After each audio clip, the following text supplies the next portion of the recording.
Estamos recebendo hoje Lilian Sintra de Mello, ela que é secretária de Direitos Digitais do Ministério da Justiça e Segurança Pública, para falar de um assunto que está muito em voga, muito importante no nosso país, sobre segurança de crianças e adolescentes no ambiente digital. Lilian, seja muito bem-vinda à nossa notícia. Obrigado por poder falar com a gente, ainda mais sobre um tema tão importante. João, eu que agradeço o convite. Muito obrigada por me receber aqui. É um prazer. Deixo meus cumprimentos a você e a seus ouvintes. Maravilha. Olha, a delegação brasileira participou da segunda cúpula global sobre verificação etária em Amsterdã, na Holanda. Queria saber o que foi discutido nessa cúpula que é mundial, mostrando que esse tema não é só brasileiro, é um debate que todos os países têm enfrentado e com algumas dificuldades, mas alguns avanços também. Queria saber como é que tem sido essas conversas. Nós participamos da Cúpula Global. A Secretaria de Direitos Digitais chefiou uma delegação com 12 membros representando o Brasil na Holanda. E o que é muito interessante de toda essa discussão é que a gente percebe, como você disse, né, o mundo inteiro discutindo padrões de verificação etária e o Brasil se colocando como uma liderança importante com uma delegação de peso. E aí algo a ser dito, né? Considerando na discussão, né, a evolução da discussão como está hoje no mundo, a gente vê a Austrália proibindo redes sociais para menores de 16 anos, Reino Unido, França, vários países da Europa também restringindo acesso de criança e adolescente a alguns tipos de conteúdo, como, por exemplo, conteúdo pornográfico. E para tudo isso de fato acontecer e essa entrega, né, chegar na mão da sociedade, a gente precisa de uma ferramenta de verificação etária. Perfeito, né? É um debate que está acontecendo em outros países também, e acho que a questão da proibição é um caminho, mas, enfim, né, você falou também da regulação. O que já tem sido pensado em face do nosso ministério? O que você acredita que deve estar sendo feito junto com as plataformas para ajudar nesse debate? É importante, João, que aqui a gente tenha um caminho que siga, né, duas frentes. Uma tanto do ponto de vista de lei, né, ou, por Claro. exemplo, de norma, mas também do ponto de vista tecnológico. Essa foi a forma que a internet se organizou até hoje. Então, aqui no Ministério da Justiça, na semana passada, na quinta-feira, o ministro Lewandowski lançou a estratégia Crescer em Paz, que reúne todas as secretarias do Ministério da Justiça, a Polícia Federal e a Polícia Rodoviária Federal, com 45 ações voltadas para a proteção de criança e adolescente, e uma delas é organizada aqui pela Secretaria de Direitos Digitais e é essa de verificação etária. Nesse pacote, a gente coloca tanto uma discussão normativa, que se dá também no âmbito do Congresso hoje. Existe um PL em andamento, que é o 2628, de autoria do senador Alessandro Vieira, que ficou conhecido como ECA Digital, que traz uma previsão de verificação etária. E do nosso lado também a gente tem pensado qual é o padrão tecnológico que a gente vai adotar, né? Então, é importante que isso seja dito, né? Hoje a gente tem muitas opções à disposição, é um cardápio vasto, e o que a gente tem feito aqui é olhar para essas opções como inteligência artificial, biometria facial, uso de credenciais, né, de tokens anônimos, e, enfim, definir. Né, juntamente com a comunidade, e por isso é importante a estratégia Crescer em Paz, porque esse espaço de diálogo com as empresas, com a sociedade civil, com as autoridades, para definir qual que vai ser a melhor ferramenta para o Brasil, considerando nossas peculiaridades, né, que é um país continental, com bastante desigualdade, e também a melhor proteção do ponto de vista da privacidade e do uso de dados pessoais. É isso aí, estamos conversando com Lilian Sintra de Mello, ela que é secretária de Direitos Digitais do Ministério da Justiça e Segurança Pública, uma das pastas mais importantes quando a gente fala de direitos digitais, um assunto que está extremamente na ponta da língua e que exige inúmeras regulações ainda, inclusive. Inclusive, na nossa Lei Geral de Proteção de Dados, ali no artigo 14, já tem justamente como é feito esse tratamento de dados pessoais de crianças, ou seja, né, que precisa do consentimento, seja do pai, de algum responsável, que define ali o parágrafo primeiro. Eu queria saber quais são os desafios, justamente, para tornar ele mais eficaz, que a gente sabe que muitas vezes a criança pega o celular, entra em algum aplicativo que não é para ela e faz o seu autoconsentimento. Acho que talvez esse caminho seja difícil de fiscalizar e chegar num ponto. Quais são os principais caminhos que você vê nesse debate? É bem importante esse ponto que você traz aqui, João, porque existe uma razão para a gente proteger, né, de uma forma mais cuidadosa os dados pessoais de criança e adolescente. Eles são mais vulneráveis, né? E aí tem uma coisa importante a ser dita: muitos dos padrões hoje de modelos de negócios das plataformas digitais focam em basicamente sugestões. Né, e criar um algoritmo que sugere conteúdo ou, enfim, que está ali fazendo uma curadoria do que pode ser mais consumido por um ou por outro. Então, criança ainda não tem um discernimento para entender isso. O que isso gera? Gera problemas psicossociais. Né? Isso gera muita ansiedade, isso gera outros transtornos, né, psicológicos, gera uma manipulação do ponto de vista de compras, enfim, essa vontade de participar de alguns espaços que para uma criança é tudo ainda muito novo e difícil de explicar e difícil de entender, até de certa forma, né? Qual que é esse sentimento que chega. Então, a LGPD vem com essa proteção de dados pessoais exatamente para a gente ter cuidado com o perfilamento de criança, manipulação de criança, então design manipulativo, tudo isso está na mesa e tudo isso é importante considerar. Então, por essa razão, existe a necessidade de um consentimento dos pais e dos responsáveis, e a LGPD vai além e diz, precisa ser um uso proporcional e muito bem justificado desses dados. Então, a gente não pode usar dados de criança e adolescente para qualquer coisa. Tem que ser, né, muito restrito a um objetivo e proporcional, inclusive considerando todas essas proteções do Estatuto da Criança e do Adolescente. Então, aqui a gente também tem, né, um padrão de verificação etária importante. Por quê? Porque hoje, como você muito bem colocou, é uma identificação do ponto de vista da idade. Então, muitas vezes aparece uma janela, né? Você tem 18 anos, sim ou não? E aí, se você responde sim, você vai para o próximo passo. Se você responde não, aí aparece, né? Você não pode entrar. Aí A é pessoa nem fácil. sabe ler, mas já sabe como é que resolve isso, né, E criancinha? até tem o botão de cor diferente, né? Um é verde, o outro vermelho. E aí, assim, isso incentiva a pessoa a apertar no botão Claro. verde, né? E aí, o que é interessante é que, nesses casos, inclusive, se você diz eu não tenho 18 anos, o site não bloqueia. Ele abre de novo e pergunta de novo: você tem 18 anos? Aí você aperta sim e entra.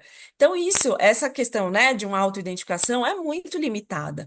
E hoje já tem tecnologia, como a gente falou no começo da nossa conversa, para superar um padrão como esse. Outro modelo, né, de autoidentificação é perguntar qual é a sua data de nascimento.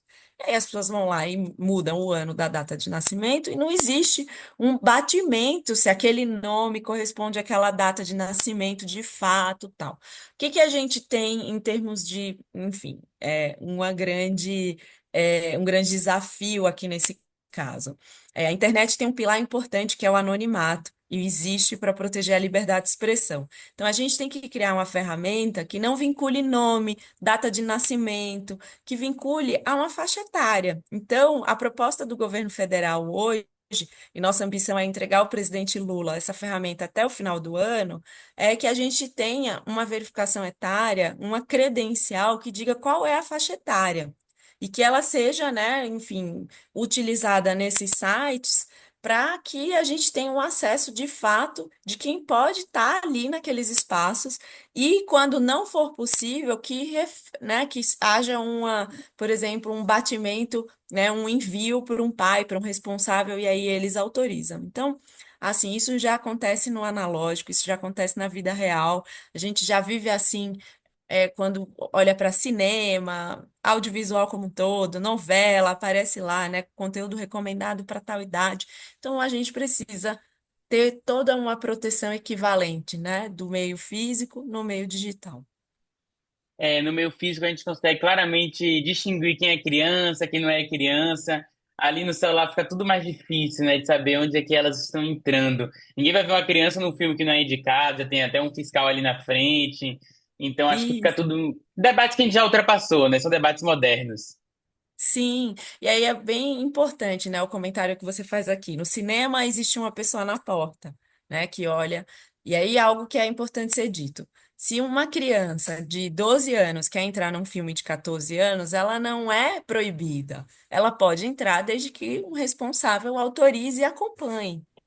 Então, a gente tem que trazer, né? O Estatuto da Criança e do Adolescente no Brasil foi uma lei muito celebrada.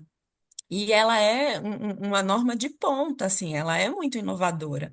Então, a gente precisa começar a trazer essa discussão para o digital e trazer, de fato, uma proteção efetiva de criança e adolescente. Aí tem algumas proibições que são do Estatuto da Criança e do Adolescente, como, por exemplo, é proibido comprar bebida alcoólica.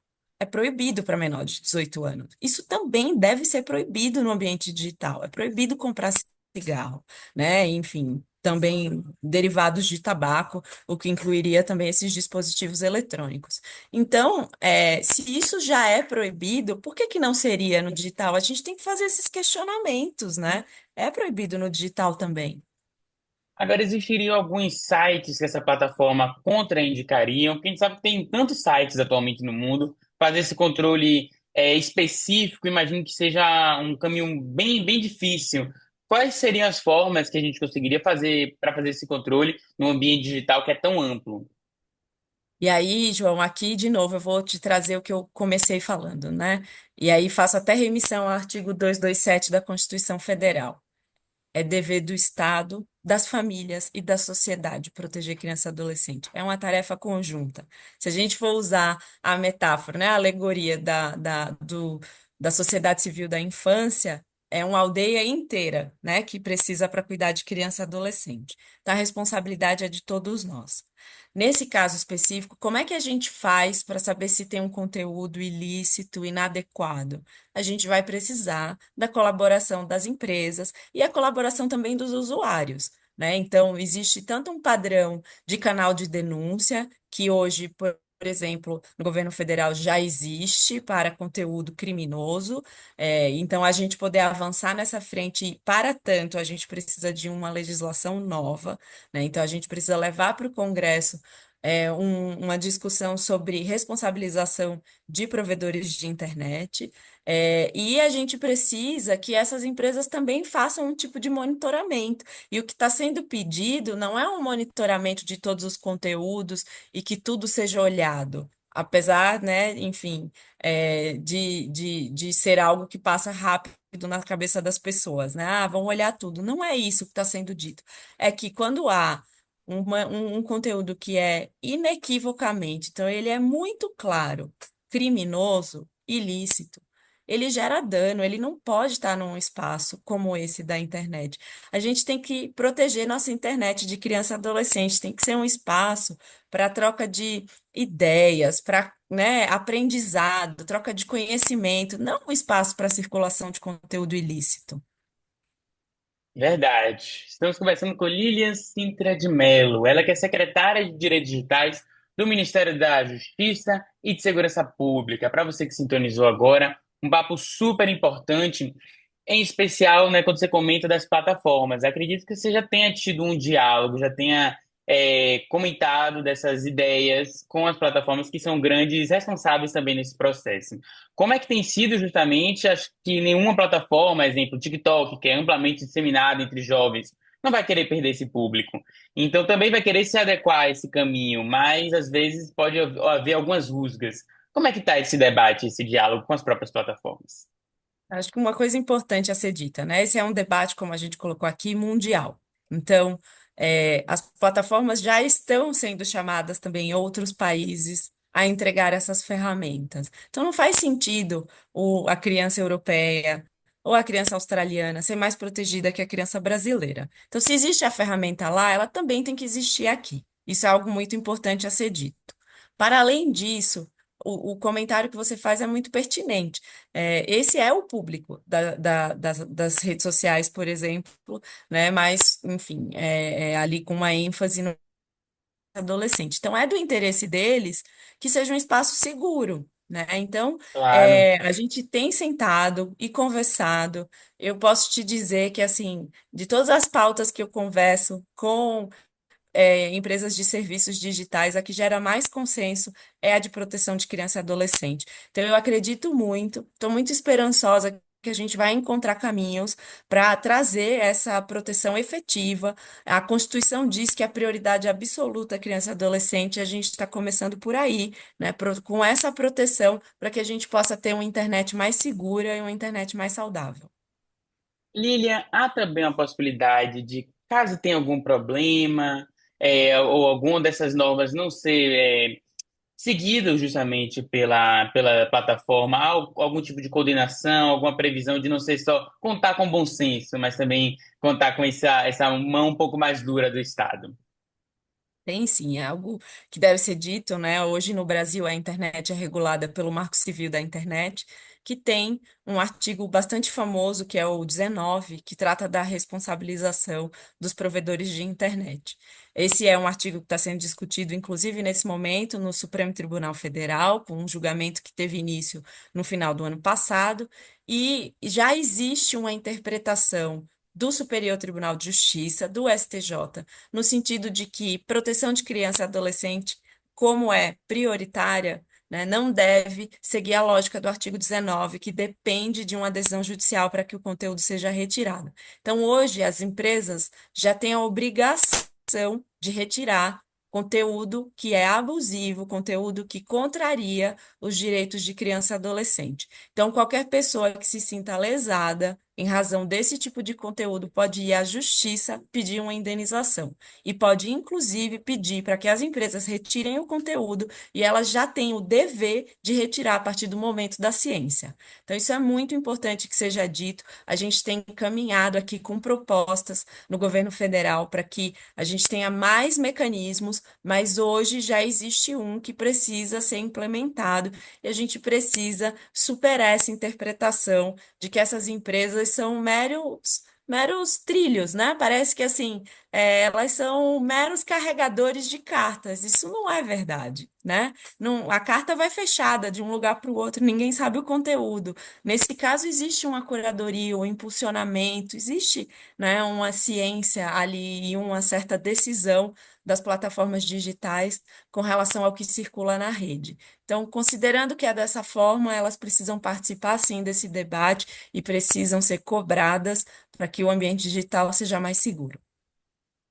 A gente falou muito sobre essa parte da idade. Agora, claro que ela não é a garantia milagrosa de que até nos ambientes que a gente considera mais seguro, não venha a ser veiculado um conteúdo um pouco mais problemático, até como tem viralizado, né, agora essa brincadeira com desodorante que levou até crianças à asfixia.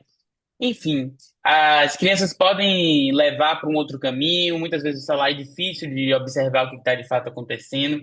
Então, há outras ideias, ações por parte da Secretaria, de Direitos Digitais envolvendo essa parcela das crianças e adolescentes? Sim. E aí, João, vou te pedir licença só para fazer um comentário Claro, rápido, né? toda. A nossa ideia aqui é restrição, não é proibição, né? Então, a Claro, gente está ótimo. restringindo o acesso, uma vez que ele seja autorizado, as crianças e adolescentes podem entrar. É, E aí, acho que uma coisa importante a ser dita, né? Como eu comentei aqui, o ministro Lewandowski lançou na quinta-feira passada a estratégia Crescer em Paz, que reúne 45 ações voltadas para tanto o enfrentamento como a prevenção da violência contra criança e adolescente. Existe dentro dessa estratégia quatro eixos, um deles é o eixo do digital. Dentro do eixo do digital, nós temos 9 ações e chamamos a atenção para três. Uma é essa questão da verificação etária, que a gente já conversou. Uma segunda é a modernização da política de classificação indicativa, que é algo que já é muito respeitado no Brasil, e a população vai saber quando aparece na novela, recomendado para maior de 14 anos, e por isso que a Sim. novela está no horário X ou Y. Isso é a política de classificação indicativa que existe desde a década de 90 no Brasil e é muito respeitada. Então a gente quer tirar, né, expandir, na verdade, para que não seja só novela, para que não seja só filme, também seja serviço digital. Tem uma consulta pública aberta nesse momento, então quem tiver interesse de participar, tá no canal do governo federal uma consulta para que a gente modernize classificação indicativa para o ambiente digital. E um outro ponto, terceiro ponto que eu queria chamar a atenção é a organização de um canal unificado de denúncia. Hoje a gente tem vários canais disponíveis, incluindo o canal das polícias, incluindo o Disque 100 dos direitos humanos. Temos também a ONG SaferNet, que tem um canal voltado para essas violações no ambiente digital. E a gente gostaria de aproveitar, né, esse ganho de capacidade, reunir esses espaços em um único espaço aqui no governo federal. Também é outra coisa que a gente gostaria de entregar ao presidente Lula até o final do ano e comunicar para a sociedade que não é para a gente encontrar um conteúdo discriminatório, um conteúdo de extremismo, muitas vezes, né, com perfil nazista, de incentivo à violência, à automutilação de criança e adolescente e tratar com normalidade. Isso é um crime, isso não deve existir em lugar nenhum, isso não deve existir nem no analógico, nem no digital. Né? Então, esse canal vem com essa ideia de facilitar esse diálogo com a população e que a gente possa engajar tanto as autoridades policiais, Ministério Público, como as empresas de tecnologia, para a gente poder seguir com a persecução penal e para que essas pessoas sejam punidas, presas, né? Então, quem incentiva esse tipo de coisa pratica um crime, né? Quem assiste esse tipo de coisa e acha que é bacana, pratica um crime. Então, a gente tem que encerrar esse tipo de coisa na internet no Brasil. Isso é um absurdo. A gente tem números que são alarmantes. A métrica da Polícia Federal é de mais de 1.500 denúncias por dia de conteúdo abusivo contra criança e adolescente. Isso é abuso sexual infantil, extorsão, isso inclui também, é, é, enfim, várias questões aí ilícitas relacionadas à criança e adolescente que não deve existir em lugar nenhum, muito menos na internet. Perfeito. Doutora Lília Sintra de Mello, secretária de Direitos Digitais do Ministério de Justiça e Segurança Pública. Muito obrigado por poder vir aqui à Rádio Excelsior. Espero que você, ao longo do ano, consiga trazer novas novidades nessa pauta tão importante sobre segurança de crianças e adolescentes no ambiente digital. E a gente, claro, está à disposição e espero trazer esses próximos passos dessa plataforma e de tudo isso que a gente tocou no nosso papo. Eu que agradeço, João, e igualmente, um prazer estar aqui. A gente segue à disposição no Ministério da Justiça e a gente tem uma expectativa muito grande de poder, de fato, fazer a diferença, que o presidente Lula mude a internet para criança e adolescente no Brasil, para que ela seja mais segura. Verdade. Obrigado. Até a próxima. Até, tchau, tchau.